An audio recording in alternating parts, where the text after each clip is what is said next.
the light of my life, the wind between my wings, beneath my wings, the Bette Midler to my Barbara Streisand, Ryan Tower, Lord of Ascension, and our frequent guest here, someone we're always happy to have on as I edit the stream title because I forgot again, CavalierGuest. Hello, sir. Hey, how's everyone doing tonight? Not bad at all. Great. How are you doing? I've been better, but unfortunately I put my cat down. Ooh. Yes. Oh, Sorry to hear that. I'm sorry That's about rough. that. I didn't know you lost a cat or that you had a cat that might have been lost. That sucks. I have 2 cats. Oh, okay. Well, I had 2 cats. And, he was really sweet, but he was in a lot of pain, so... Right. Is he old? No, unfortunately. He was only 10. Oh, okay. Well, at least it's actually, an adult, you know. It's actually only the first time I've lost a cat that wasn't, like, nearly 20. Oh, wow. Okay. Wow.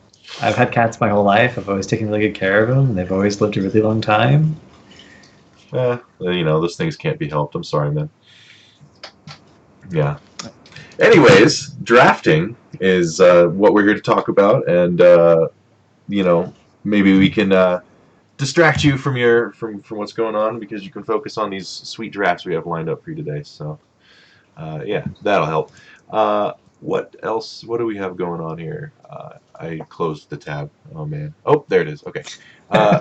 MVP Black versus Blossom on Tomb of the Spider Queen is going to be the first draft we're going over today. Yep. And actually, I see some names in the chat that I haven't seen before, so just a quick overview for those who haven't watched the show before. It's Nexus Drafthouse. This is our 36th episode, and the show is entirely about helping you draft better in your own games. Just understand the meta and the drafting screen and its importance, and also understand when you're watching pro games why teams draft the things they do and when, and kind of understanding those drafts from a pro perspective. So. This first one is actually, it's becoming a little less unique from what I hear, but definitely something that's always a treat for people to see. It's a Cho'Gall draft from Korea. So this is Braxis, right? We're doing the Braxis game first? I did Braxis, this is Tomb of the Spider Queen, yeah. Okay, Tomb of the Spider. Yeah. Mm-hmm. That's the one I picked just because it seemed a little more interesting to me as far as the Blossoms comp and stuff. So that's fine. Yeah, I will be talking a little bit about the previous games. Okay. These were 2 games that were played in order in a set. Oh, really? Yeah. So Game 3 happened where Blossom drafted Cho'Gall, and then Game 4 happened where MVP Black drafted Cho'Gall. Oh. And spoiler, the set went 3-1. The only game Blossom won was the game where they had Cho'Gall. Really? So, yeah. So Cho'Gall's the new hot over in Korea is what we're learning? Yes. And after this game, after this series, there was an interview with Rich, the end of the game interview they always do. And they basically asked him, did you always mean to go Cho'Gall? And he actually said that in the previous game that they were going to pick Cho'Gall. Wow. And Blossom sniped it away from them. So Cho'Gall's been performing extremely well in scrims in Korea, and in many cases he said the draft comes down to whoever gets Cho'Gall automatically wins. Wow, and why do you in scrims? Tell us a little bit about why that is. Yeah. Well, we're gonna talk about it throughout the draft. Okay. But the rework for Cho'Gall, Cho basically has one really strong talent build that gives him really hyper mobility, and most percent-based damage abilities happen over time. They're not instantaneous. Right. And if you have really, really high mobility, and you're constantly doing this damage, and you get to pair Cho'Gall with an Ariel, which is another critical aspect of the overall composition, then you essentially have infinite healing with infinite escapes. And if you have infinite healing and infinite escapes, it's a good hero. All you have to just like not you can what the other is you cannot lose until you win, because all you have to do is wait for the enemy to make a mistake. You can always recover from your mistakes. They can't necessarily. Right. And that's in the early game when you're like that. In the late game, Cho'Gall gets stronger every level you go up, and every level you're over your opponent, Cho'Gall is stronger than another hero would be. Right. So if you just tie early, you will win late. It's even better than Nazebo that way. People have been get to 20, you automatically win as a Nazebo, which is, if you're playing really, really carefully, it's true. In Cho'Gall, you don't have to play as carefully, and if you get to like 16, 17, 20, you also automatically win. So that's quite a bit better, really. I mean, you can wait until 20 no matter what. So. Do you think this is a kind of just a delayed discovery kind of thing since the rework, or do you think it's something with the current meta? I think it's a delayed discovery. I've been running Ariel Shogal in right. We've known that strong for a long time, but in quick match in Team League for forever, ever since his rework. It does take two players who understand Cho strengths and weaknesses to be like playing Ryan. Together. Yeah, not us.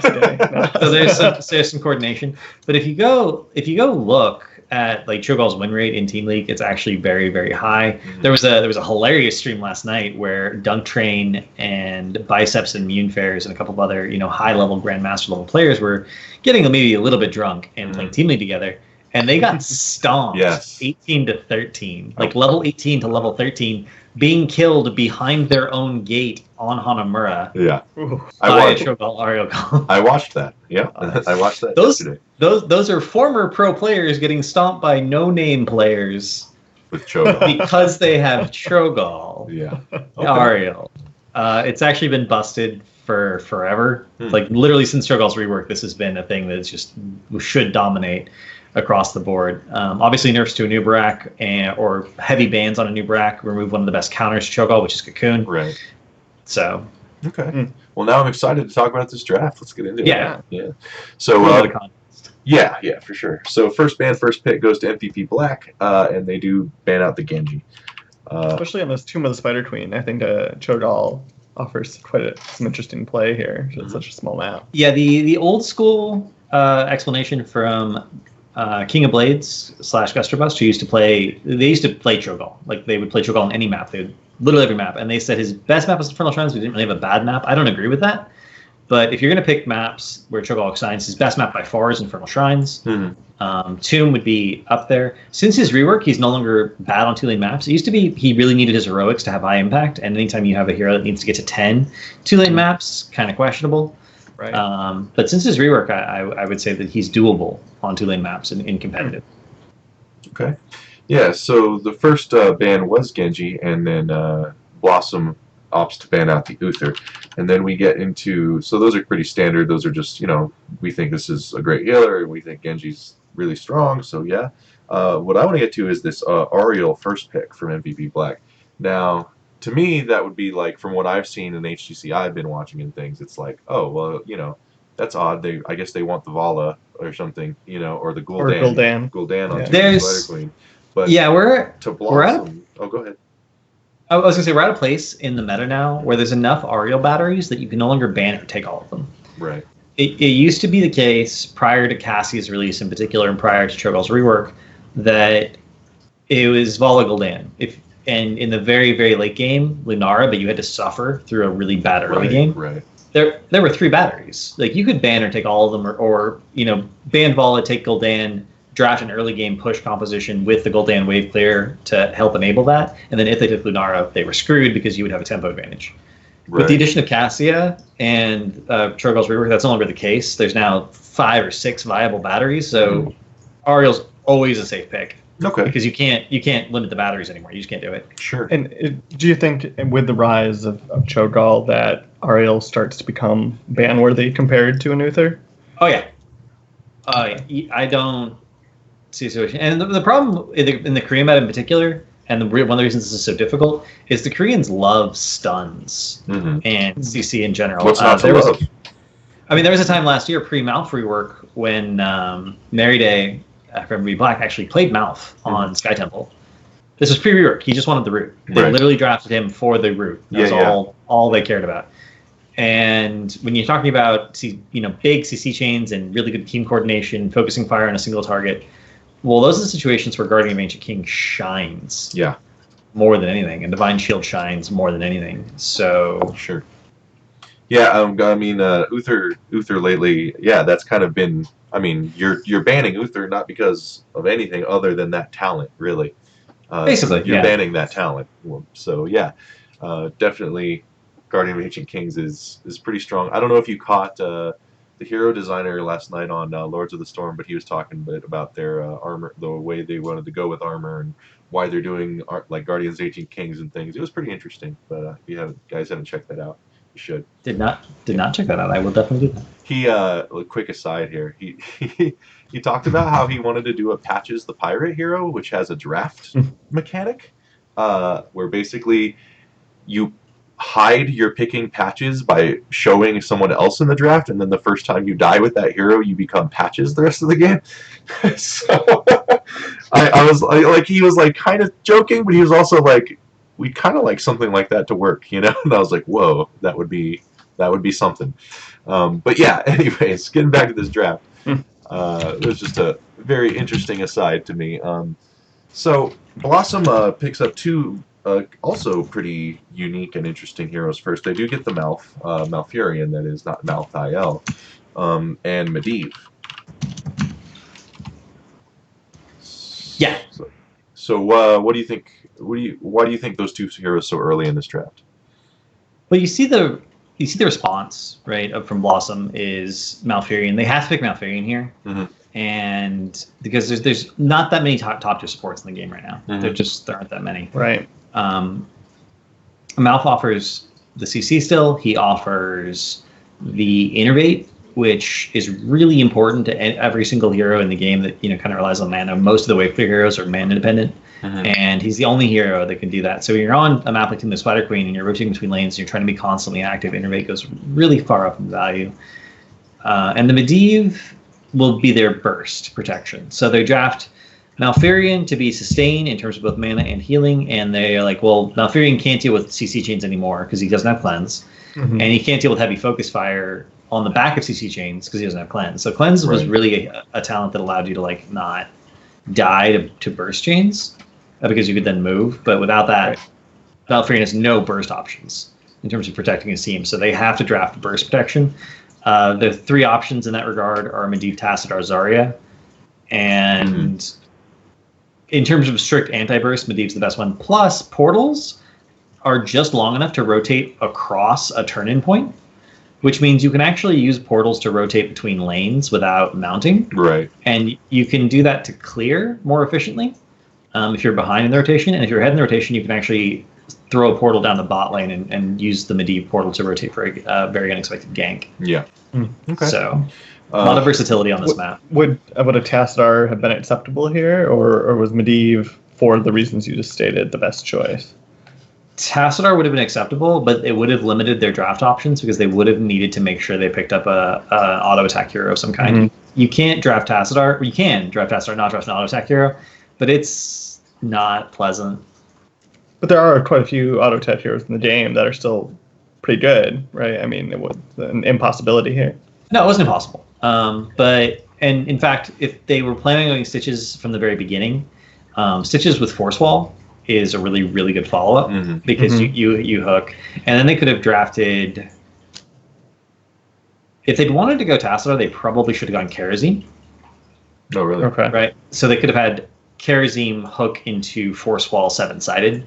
That's an old school strategy that Korea loves. They are sort of the front runners with it. And then Tassadar provided the wave clear instead of Malf having that extra little bit of wave clear from Moonburn. Right. And there's the Moonfire talent line in general.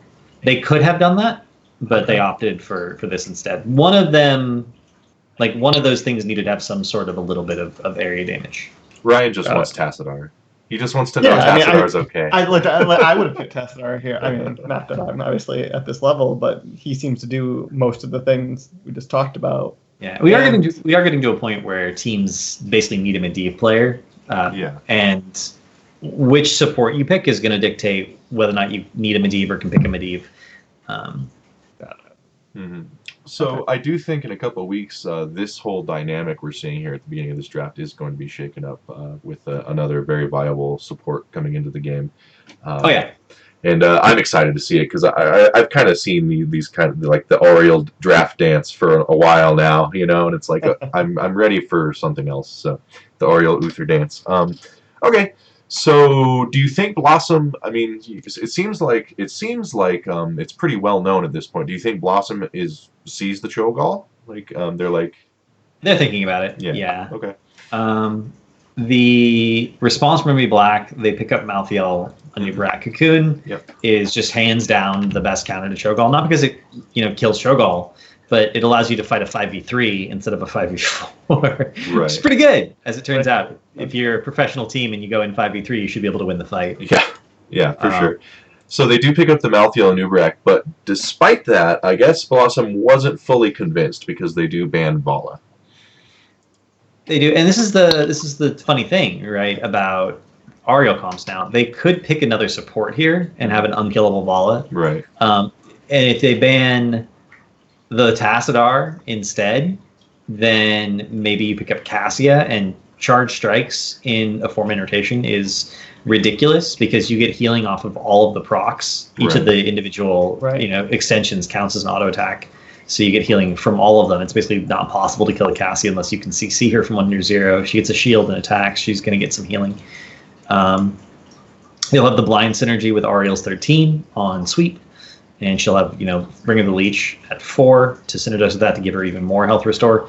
So you can ban the synergy, or you can ban the battery you're most afraid of, but you can't ban everything that's possibly good. And which is a good place for the game to be, right? I mean, it is. It is and it isn't. But it is in the sense that, yes, it gives you a lot of viable options in drafts. Mm-hmm. It's not a great place to be for teams that aren't extensively studying drafting. These situations are happening pretty consistently at the high level where teams will get blindsided by something in the draft that they just hadn't thought of. And then that game's over. They literally just lost the game in the draft. They play it out, they lose, and they're like, okay, well, next week, if that happens to us, we'll come back. Right. But I'm not sure that's a problem with the game, actually. I'm not going to blame the game for that. It's a problem with the teams. Right. Because teams need to take drafting more seriously. In theory... And of course, sorry, go ahead. It's like the bottom 4 teams in each region. We're seeing this from consistently, where they keep getting surprised, essentially. Right. In theory, if the game is correct, then that should be the situation, right, where you can draft, and if someone's not prepared, then they'll lose to that draft.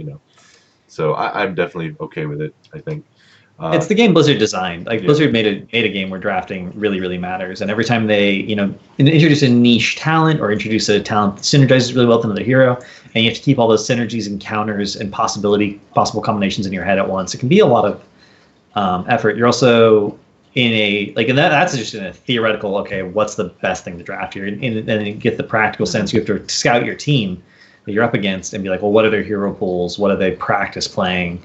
And what style of play do they enjoy?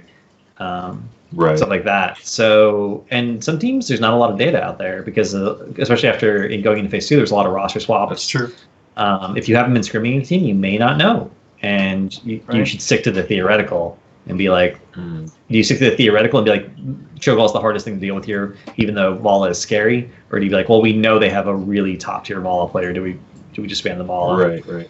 Yeah. So I do think so. Go ahead. Yeah, I mean, as the number of heroes increases and they're continuing to rework old heroes, I mean, doesn't this problem just get worse? I mean, there's kind of a no solution kind of thing, right? It's getting harder. I would say that there were periods where I didn't feel like I could ever be outdrafted. For instance, I felt like I understood drafting well enough that I could never be outdrafted, and those periods are becoming less and less frequent. Not as confident anymore. Yeah. More heroes are added to the game, more combinations happen. It is very difficult. It is, in some cases, the more you can isolate your understanding of what a hero does, the more granular your approach can be, the easier classifying threats in a draft becomes. So, like, for instance, Cho'Gall, long single target disables are really good against him, like Cocoon. So you just who has these? Gorge is 1. Gorge isn't as good as Cocoon for doing that because he comes out a little bit sooner, and he's, if you haven't managed to isolate him from your team, it's pretty dangerous. Or isolate him from their team, I should say, it's pretty dangerous. Big instantaneous percent damage is good against Cho'Gall, or percentage damage that comes with an isolation that allows it to go its full duration. So that would be Leoric. Leoric is, to me, the best counter. Yeah, and Curse Bullet, yeah. Yeah, Leoric and Greymane are the 2 best counters to Cho'Gall that involve just killing him by far. Yeah. So it's a complicated dynamic. Diablo can be good with Devastating Charge, but that's like a skill counter because the Diablo has to be good enough to hit the stun every single time, so that he's getting a lot of value. And ideally in the late game, he has to be good enough to hit it twice, once on the the first charge and then once on the reset from domination. Easier to do on Infernal Shrines because of the It corners is. than it is on Tomb, yeah. But yeah, still doable. But yeah, those are definitely your number 1 and number 2 Cho'Gall answers, I guess, that we've seen. So they do ban out the Diablo, actually, because they don't want that happening to their Cho'Gall, apparently. So that is the ban from MVP Black, so they got the Genji and Diablo bans. And then going into the next rotation for Blossom, we have Kel'Thuzad. Well, hold on. Sorry. Yeah. What about the Diablo here? I mean, we just talked about 2 other options that were super good at killing Cho'Gall. You know, why ban Diablo? Trauma. Trauma? Medivh Diablo trauma. Oh, right, the portals, yeah. Yeah. Okay. That makes sense. Because they went Makes sense. they went like what 20-0 against Roll20 Yeah. on Tomb of the Spider Queen against Medivh Diablo. Yeah. Yeah, they got stomped by Roll20 by that. Yeah, they're still recovering. Yeah. Diablo's major weakness as a tank, in fact, his only weakness as a tank, is lack of an escape. Mm-hmm. With Medivh. So if you give him a Medivh, Yeah. it's pretty bad. Yeah, like they do have. he can do some damage. That is a good point. They have the Medivh sitting right there. Yeah, and they suffered at the hands. I actually don't think you can afford to ever let a team have Medivh Diablo, it's regardless really of scary. map. Yeah. Like, Regardless of map or comp, if you know a team has a good Diablo player, you know a team has a good Medivh player, and they have one, you have to ban the other. And if you let it go through in like one game, and you maybe if they have to pick it in the very beginning of the draft, like they pick it in their 1-2 slot, their second pick, you can draft hard counters to it and make it work. But I'm not sure there's enough good counters to that if the team's really good at utilizing it. Mm-hmm. Okay. Yep, makes sense. So they do actually pick up a combination we've been seeing more and more lately since I believe it was Fnatic kind of started doing this a while back. They've always done this, but this is Dignitas. Sorry, wrong European Dignitas. team. Wrong European. Mid-season brawl. Yeah, Stitches they did this a lot last year, but they brought it back out of the mid-season brawl in the finals against Fnatic. Mm-hmm. And I mean, Stitches Galepass is just a classic combination. And you have the roots. He gives you the follow-up CC and the follow-up burst to hooks. So Kael'thas Stitches has always been like a really good 1-2 punch. If you have some kind of vision mechanic, then Stitches has always been really good on Tomb of the Spider Queen because of his ability to hook from turn-ins. There's nothing in the way, right? You think about Tomb of the Spider Queen like, oh, it's all minions everywhere. You can't do hooks. Well, turn-ins don't have any minions. Not on the turn-ins. You can always get hooks off the turn-ins. So the other reason that Tassadar was always really popular on Tomb was because he provided instant vision. Right. There was even, and Dignitas did run this combination, there's even Tehran Stitches, because you have owls that give you vision into hooks, into Lunar Flare plus Mark follow-up. So all sorts of things that synergize with the Stitches. But the important thing is that you have the Stitches, you have some sort of vision mechanic, and then you have some sort of follow-up CC. And Kael'thas automatically provides 2 out of 3. So Right. Mm-hmm. And theoretically, with the Medivh, you should have the vision. But yeah. Now, one thing I do wonder about that might be a little counteractive in this draft is they do pick up the Malthael. Obviously, they're planning on doing the Cho'Gall thing, so that makes a lot of sense, and Malthael's really strong.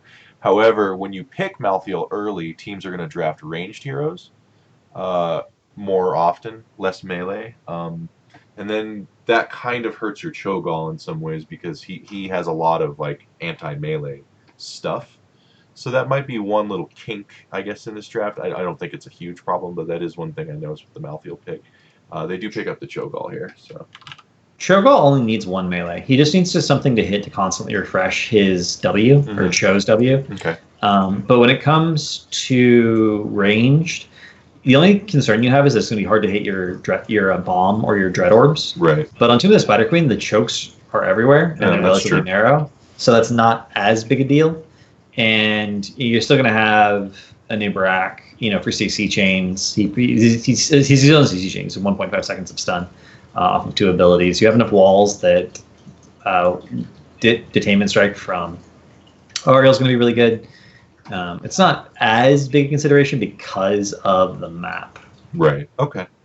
I guess I could see that. So you're Blossom, and you've now seen it was the Cho'Gall. I mean, it looked a lot like the Cho'Gall, and it is. Do you agree with the Greymane pick here, or do you think maybe there's something else maybe a little better that would have fit in here? You have two options. It's really Leoric or Greymane. Right. Those are your two options. Malthael is going to be in the solo lane. Sure. Malthael wins against Leoric. Mm-hmm. It's a skill matchup, but I think at a certain level of execution, Malthael is favored. So if you draft Leoric, that's going to be a problem. Aegis is a really good way of dealing with Entomb, although Entomb's cooldown is shorter. Yeah. But, I mean, Curse Bullet is a really good burst tool, and the cooldown's so short that you can use it on every single hook, basically. It's like 30 seconds versus 16, right? So it's literally, worst case scenario, every other hook you can Curse Bullet someone. Mm-hmm. And that's going to be relatively good. Ranged heroes can win the lane against Malthael just by avoiding E, because if Malthael can never mark you, then you can always just poke him down. Right. His sustain isn't that good, so in that sense, looking at their comp so far, they need a solo laner. They need a counter to Shogal. They have two good answers. One of them is ranged, one of them is not. The ranged automatically sort of wins the solo lane, and the melee hero would lose the solo lane. Kind of obvious which one you're going to pick under the circumstances. Right. Right. So the Cho'Gall comp, MVP Black did end up winning this game. Yeah. So let's talk a little bit before we move on to our next draft about. You told us a little bit about why Cho'Gall is rising so much right now, but I guess from watching this game and maybe elaborate a little bit more on what the Cho'Gall is doing in these games that's so hard to deal with for teams. He's just not dying. That's really what it comes down to. If you look at that, let me see if I can find one thing real quick. Because he is, I mean, in general, squishier than before the rework. He's tankier than he is when he has his armor trait than he was when he has his armor trait, really? But he's worse otherwise. But in the vast majority of cases, especially with the Ariel, you don't have the armor trait on the majority of the time because you want the increased damage, because that translates into increased healing. Increased healing from your Ariel. Right. But depending on what you do take at level 1, if you take that increased healing when you do have armor, for instance, so the moment you get focused, Ariel's healing goes up by 25% and you get 25% armor. Right. That's a lot of extra healing. It is. I'm scared of Cho'Gall Stukov. Honestly, he has such huge healing, and he has that talent. Burst heals. He has huge burst heals, like ancestral healing on a 15-second cooldown, essentially. And then he has that talent where when they have the healing spore on them, they get 50 physical armor. So like, that's a tough Cho'Gall, man. And those will stack. Yeah. So it'll be 75 physical armor if he needs it to be. It's crazy. Yeah. It's so much. And that will just shut down every auto attacker. Yeah. Like every auto attacker. The only way you're going to be able to kill him is.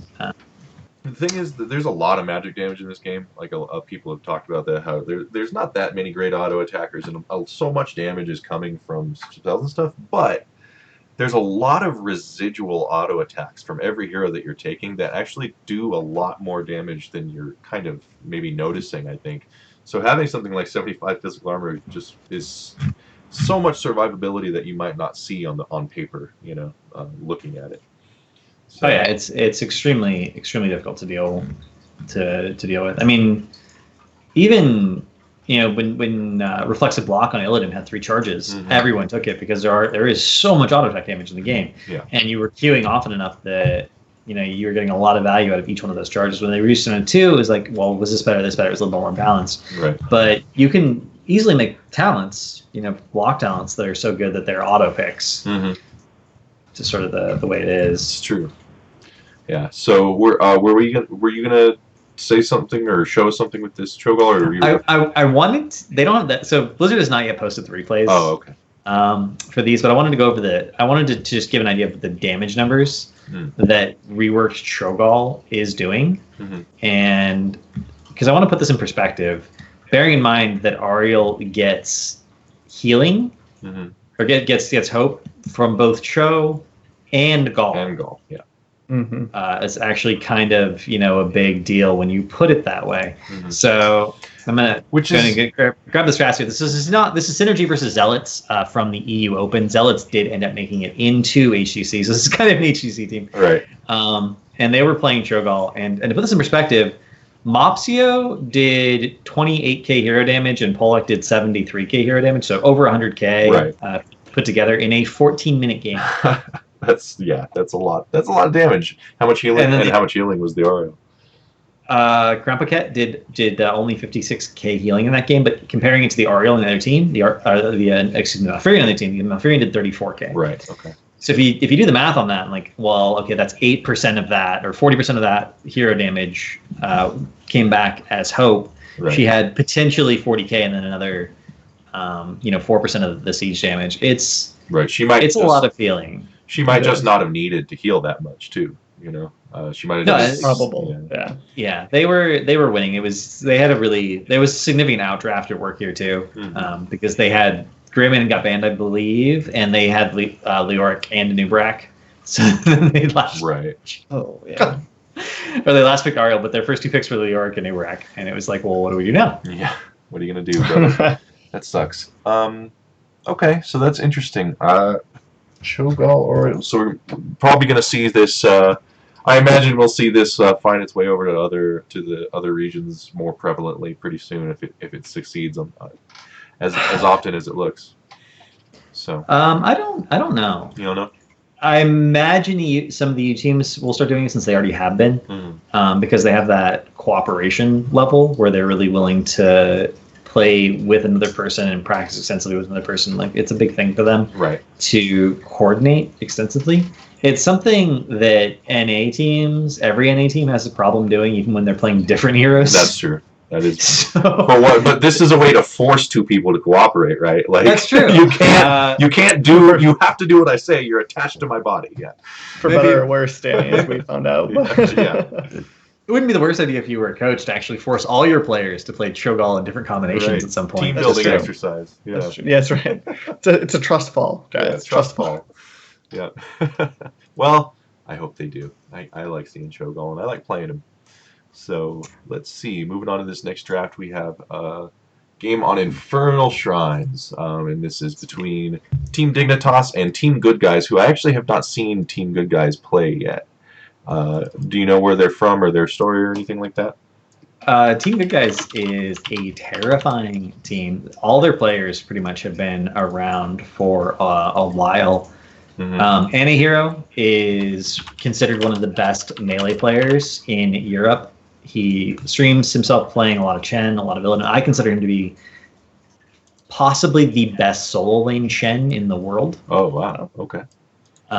He understands all the matchups really well. I've never seen him lose a lane as Chen, even what I consider skill matchups.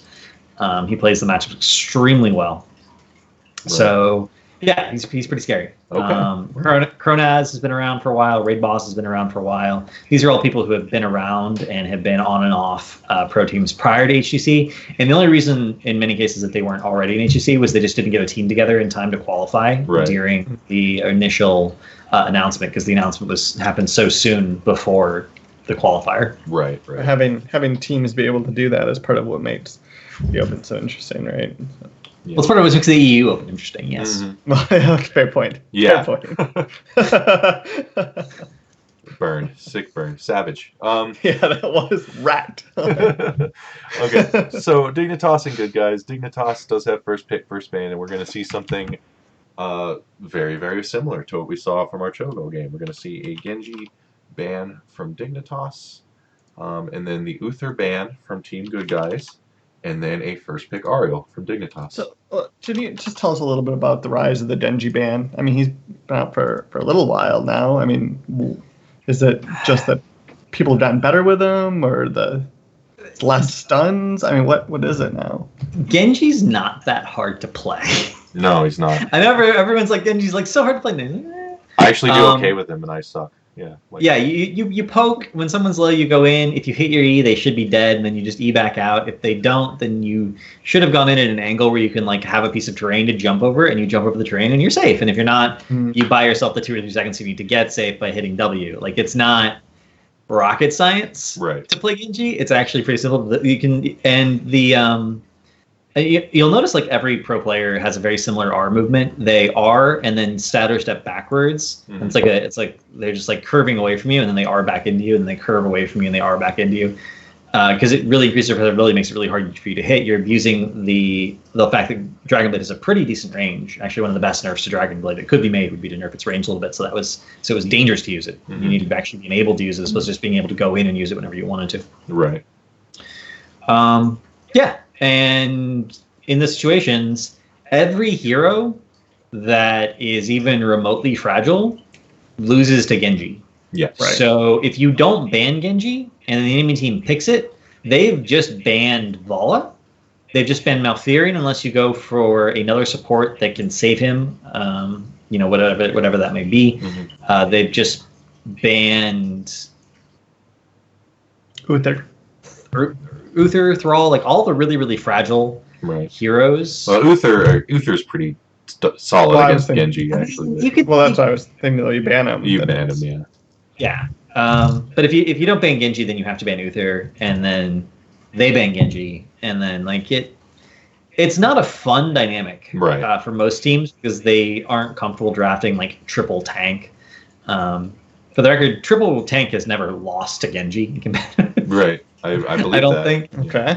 Just if you draft really, really tanky compositions where Genji can't go in and secure kills and trade efficiently with any of his cooldowns ever, because he always takes more damage than they do, you're gonna be fine. But most teams aren't comfortable doing that, and they don't like doing it because they have it's just easier to bang it. Assassin player, right? Who just and they're very I'm sure kind of uncomfortable not having enough damage, quote unquote, with a lot of these players. So yeah, I could see it. Okay, well, that was actually the exact identical first two bans in first pick as our last draft. So going over to the good guys, they do pick up Illidan Tassadar. Yep. Classic. That's just an anti-hero thing. Anti-hero, as I mentioned, is a really good melee player. Illidan is really strong in the meta right now. Mm-hmm. Because people are finally using him as a global push hero, which is something he was always really good at. Mm-hmm. But it's nice to see people doing it that aren't just like the top Korean Illidans. Mm-hmm. Okay, so yeah, that's just kind of a stylistic thing they play there. Okay. Going back over to Dignitas, we see again the exact same second hero, Malthael, and then Avala. So there's where it gets different. Yeah. Malthael's Auto interesting because he does so much ability damage that he can win 1v1 trades versus Illidan. Whereas if you pick anyone who depends on auto attack damage, obviously they're going to lose against Illidan in the solo lane. And then Vala feels like a deny pick to me. They don't want Tassadar Vala on the same team. And in a very similar way, the team of you guys picking Tassadar was a deny pick because they didn't want to go up against the Holy Trinity of Ariel, Tassadar, Vala. Right. Okay. And then Malthael just kind of. What do you do? You think Malthael's just strong? Good on the map. Yeah. Good on the map. Good against Illidan. Sure. Okay. Yeah, he is. All right. I mean, he's good kind of in general, right? Yeah, but he's the more targets he can hit with E, the better he becomes. And Infernal Shrines has the most targets. I think after today. Oh, sorry. I think after today he's more a normal hero. I think you pick him when you need him, not just you pick him. Period. Genji status. So. Well, and I think he already was at that point in competitive because I think in competitive, you basically need your entire team to play around Malthael in order to counter him. But in competitive, that's not that hard because you're on comms and everyone has a really good idea of what they're supposed to be doing. But in Hero League, it's just one person needs to mess up and Malthael can just stomp your team. Right. So it's a little bit of a different dynamic. For sure. Mm-hmm. Okay. So going into the second ban phase, let's see where my tab went. We do have a Brightwing ban. First one I've seen one of those in a while. Yeah, Brightwing. So if Brightwing is left open, that's a potential global that can be picked up for Dignitas. Mm-hmm. That actually works really well against Illidan. Brightwing is arguably the best anti-dive support. Right. If you have a dive hero on the enemy team, period, then you should consider picking up Brightwing. Like anytime they have a Greymane, anytime they have an Illidan, anytime they have any of these heroes. Greymane's not as bad just because Greymane can stand back and poke if he needs to. But if you have someone who has to go in to do something, like an Illidan, like a Butcher, any of those heroes, like Thrall. Like Thrall can kind of poke with lightning, but yeah, Thrall's a good example. Anytime someone has to go in order to do something, Brightwing is the best counter to them, like hands down. And then you also have the fact that she's a global. She has reasonable wave clear, especially if she can go Unsealed Anomaly at 4, and that's always valuable in Infernal Shrines. Having a global to match the Illidan would obviously be very useful, and Brightwing can win a 1v1 against Illidan. It's not easy, but it is doable. Right. Okay. So, Yeah, I mean, it makes a lot of sense. Brightwing's been a kind of a classic counter to Illidan for a long, long time. Yeah. So, Dignitas bans out the Anubarak. Looking at this, and I'm thinking, do you think there's maybe better choices here for the ban on Dignitas' side? No. No? Okay, tell me why. So, Anubarak and Cocoon in particular allow really fast fights. And Cocoon has always been one of the best counters to duration heroics that are otherwise uncancelable. He does have Tormented Souls, yeah.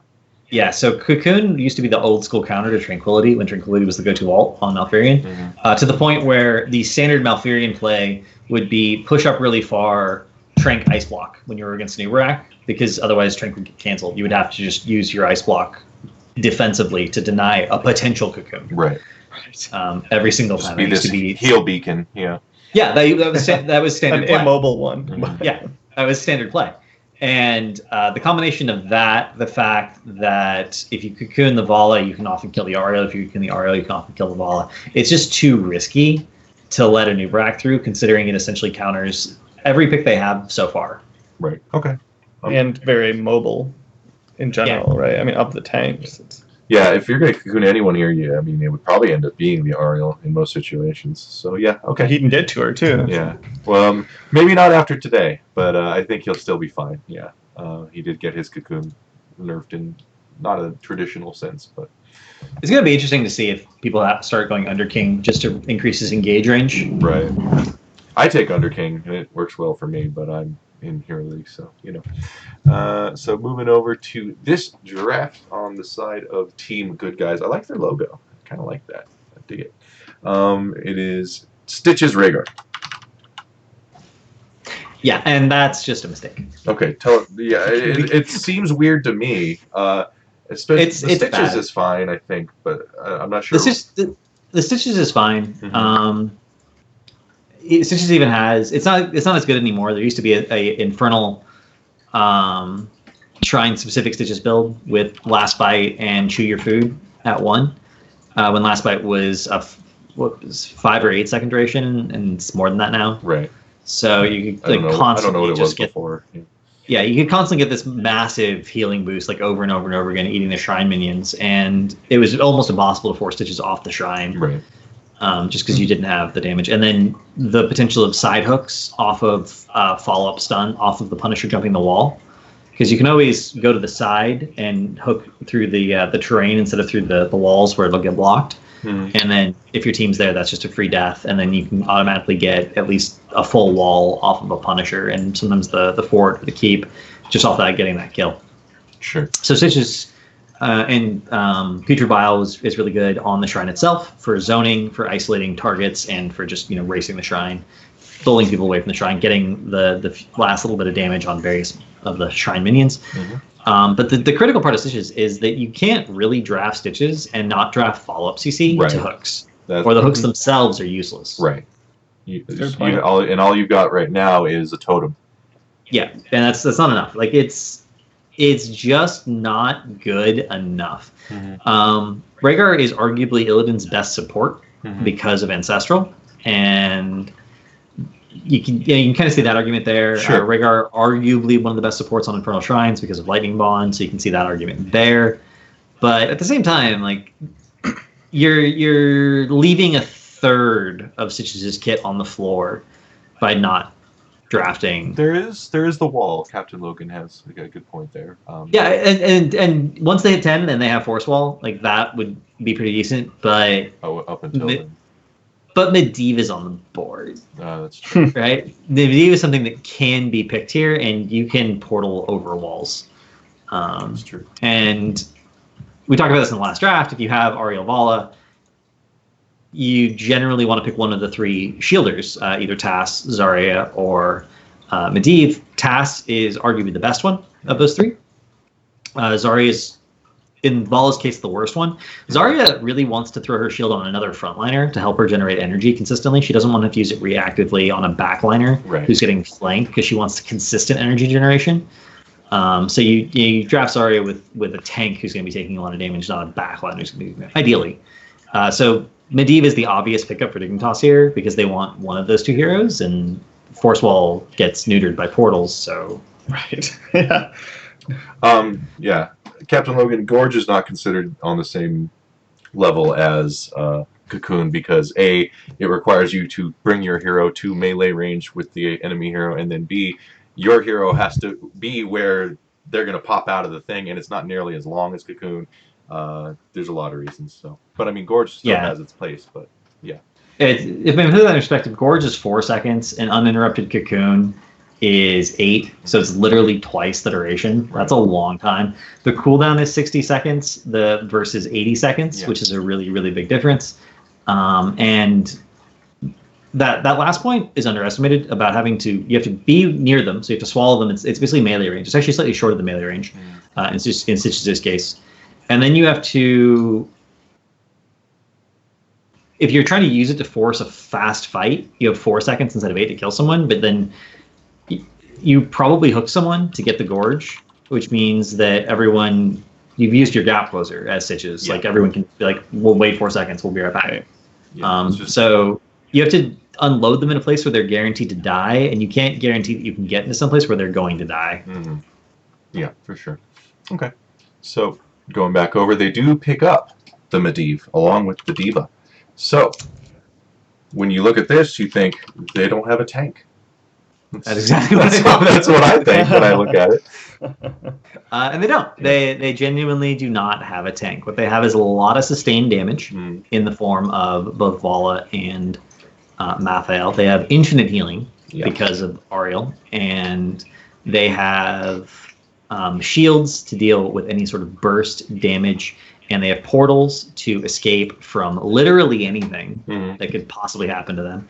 And then they have my Art of Tank guide, I go over this. The 4 things that, in my opinion, you need in Heroes of the Storm to be considered a tank hero are initiation, the ability to start a fight, for your team, not just for yourself. Like, Ancient Spear is a really good initiation for Sonya.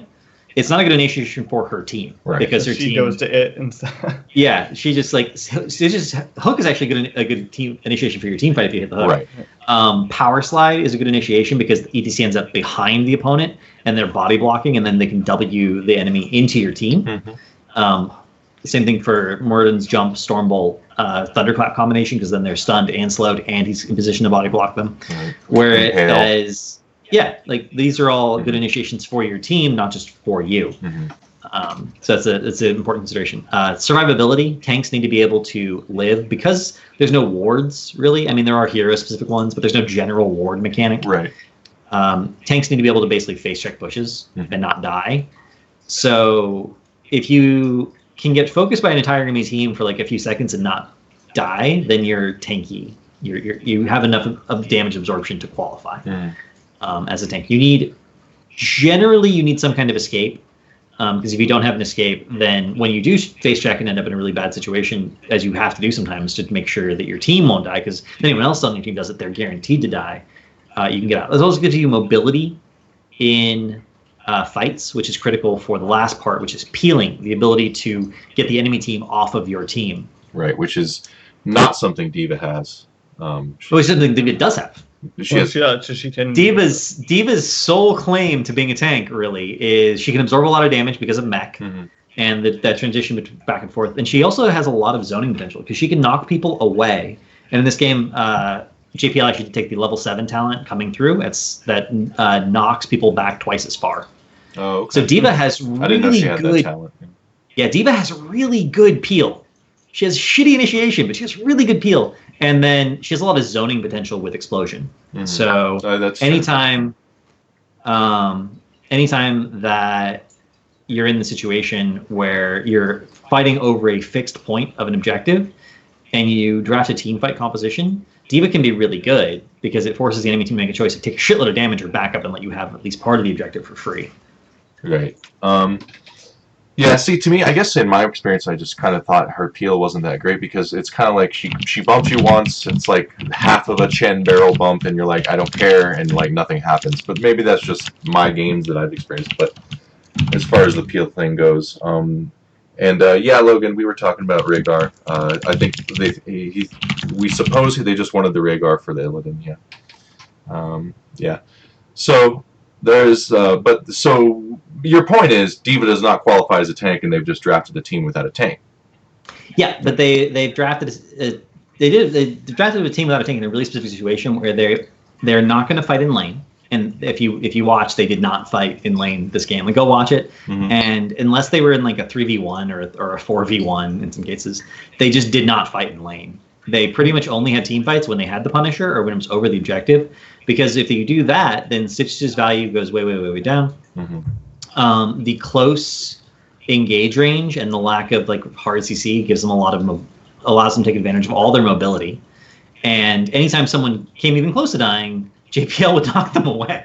Right. It's the most frustrating thing. There used to be a gimmick comp called the knockback comp that was just it was Raynor, Sergeant Hammer, ETC, and Medic, and then you could sort of fill the fifth slot.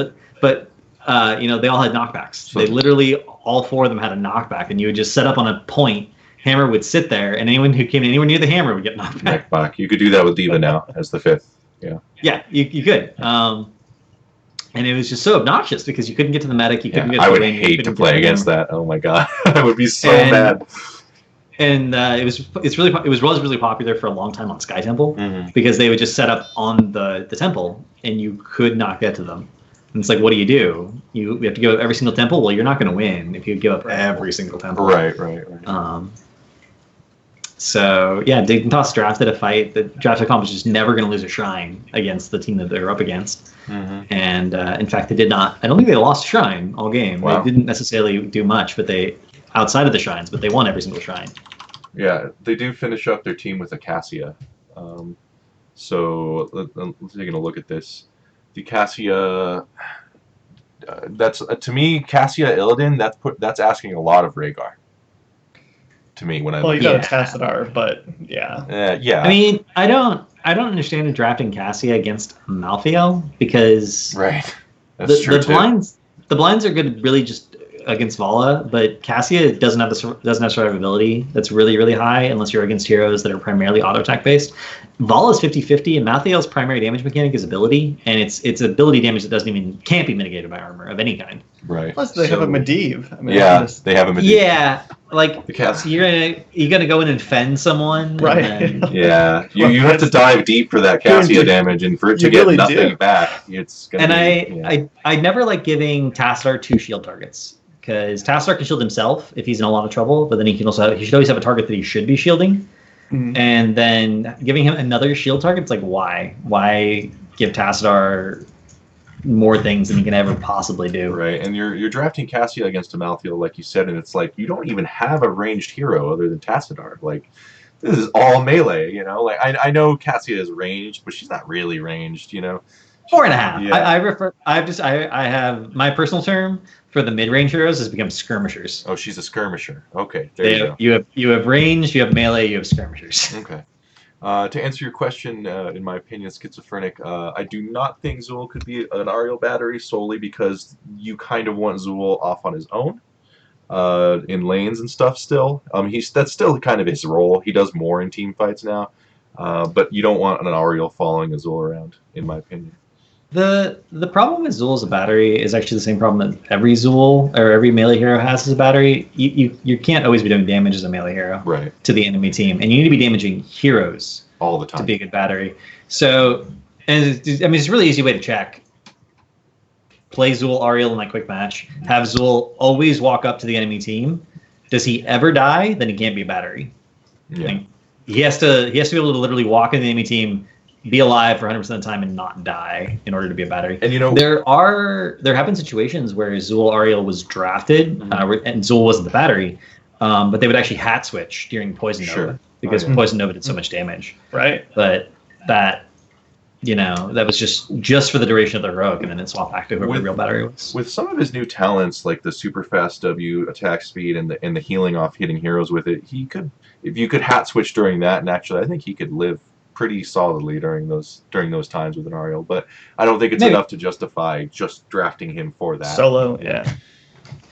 It would actually be interesting to have, because those count as auto attacks, so it'd be interesting to have Vala, Zul, Ariel, Tassadar as as a comp, and then a lot of lifesteal. Yeah.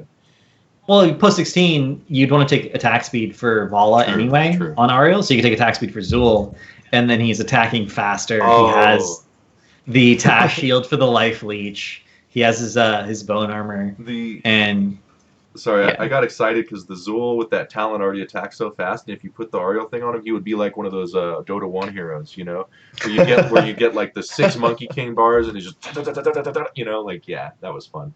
So never mind, I'm in on Zul Ariel for that reason only. Okay, cool. So this game, who won this game? Dignitas won this game. So the tankless comp. So what is Diva's role on this team?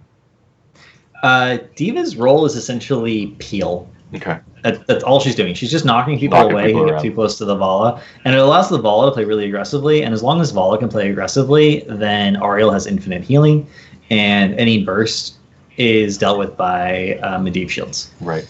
What would have been a better comp for Team Good Guys to have drafted against this? I mean, this seems like a pretty solid comp for the map. I would never draft Rhaegar Stitches. I just wouldn't do it. Rhaegar is better for Illidan, but you other supports can support Illidan.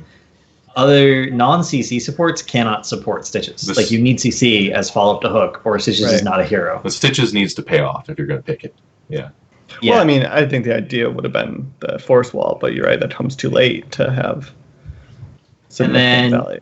And then I don't like the Tassadar having 2 targets to shield thing. I don't like it. That could have been a mage, maybe. Gul'dan is really vulnerable. Gul'dan and Katia are both really vulnerable to portal ganks. Mm-hmm. So that's unfortunate. But what are you gonna do? Yeah, this is a. What about a KT? Yeah, like a mage instead of Tassadar. I think. Or instead of Cassia. Or instead of Cassia, yeah. I don't think the Cassia adds much value here. A mage. I would have picked a mage. Mm-hmm. They all have downsides and upsides, but I would have picked a mage. Yeah, this team is KT would have been good. Instead of what? Cassia? Instead of the Cassia. Okay. KT if you pick Rhaegar, you can pick KT, and then you have a stun follow-up to Hook. Right. So the fact that you picked Rhaegar for Illidan, now you can pick KT for Stitches, and you're in good shape. Mm-hmm. Yeah, the Cassia just doesn't add anything. This team was built pretty much just for Illidan. It's just for Illidan to do stuff. And they have a Medivh, so it's going to be definitely challenging. And they even have a blinded 13 and stuff, so it's and they have the bumps and the % damage. They have a lot of tools against Illidan, so I can see why that didn't work. They could have picked Lunara. Lunara is a reasonable counter to Medivh because damage over time is really, really good against Force of Will, but then Ariel's really good against Lunara. Yeah, so it's true. Why was there a first pick Illidan here? It's Anti-Hero. Anti-Hero is just really good at Illidan. I know. Would they have banned it? Would they have banned it? I mean... they might have banned it. They might have taken it. Zelia has been playing a lot of Illidan for Dignitas. They are a really big fan of it. Anytime you have a global versus no globals, you should be in pretty good shape if you're playing the map really smart. Team Good Guys has been doing really well with Illidan, so... I remembered something I wanted to say from the Cho'Gall thing that you just reminded me of when you were talking about Diva a little bit ago. So Cho'Gall is a giant cheater because he has advantages for being 2 heroes, but there's a lot of things where he doesn't have a disadvantage. Like Diva's defense matrix does not lower Gall's damage. It just doesn't. And that's defense matrix is pretty buggy in a variety of ways, but that is true. Yeah, and there's a lot of things like that where it doesn't affect Gall, and you're like, why not? He's a hero. Well, he can't be in a different place than Cho. He's a hero, but he doesn't have a hitbox. Yeah, so that's true. But still, defense matrix should affect Gall. I think they should probably fix that, in my opinion. But you should probably write a post on the forum. Maybe I will. Maybe this is my post on the forum. This show, Ryan. Okay. Okay. I mean, sure. Get out your chalkboard. I will. Defense Matrix. It's a huge hologram. It's right there, man. Yeah. Anyways, Okay. I just. What do you think it should? I'll fight you, bro. Let's go. No, I'll I think it defense should, matrix you. but I think that it does take away some of what Cho'Gall is. I don't know. Yeah, just move. Cue on out of there. Yeah. So Team Good Guys with the losing with the Illidan here. Illidan Cassia, I honestly, the only thing, no, nothing against Team Good Guys. This is just not my style of team at all. I don't like the only thing that could make this worse for me is if like the Cassia was a Sylvanas or something. I'd just be like, ugh. So I kind of am not. Actually, Sylvanas would have been better. Sylvanas would have been better. You're right, but I would have liked it less, but it would have been better. Yeah, you're right. The Cassia, I assume, struggled this game. I didn't watch it. But oh yeah, she did nothing. Yeah. Like, Okay. All right. Well, good job on this. What? I love it. I mean, looking at it though, what were they expecting her to do? Like, that's what I don't understand. Like, every other hero had been picked. I don't follow what the role is supposed to do. They just wanted to blind Vala, I guess. I don't know. Yeah. But she. Yeah. Okay. Yeah. I don't know. I really don't. I mean, Charge Strikes is OP. I mean, it really is. But I don't know. So. Okay. It wasn't good enough. Yeah, for sure. Okay, well, thanks for picking these two drafts for us tonight, Cavalier, Justin. Those were good ones. I liked the Cho'Gall one a lot. This one made me a little confused, but it was very interesting to see the tankless comp and kind of learn a little bit more about why it is a thing and why it is viable. So. I tankless, and in fairness, we've seen the only comp we've never seen is supportless. And we've seen tank. No, go ahead. Sorry, I have a rant. We've seen tankless comps. We've seen rangeless comps with no ranged heroes. We've seen, we've seen like occasionally no frontline comps where it's like mostly backliners with some weird dynamics that way. I've seen split push comps, macro comps, team fight comps, but we've never seen a supportless comp. It's really the only critical role that you need. It's just in many ways easier to play comps with the tank because the roles or what people are supposed to do is very, very clear.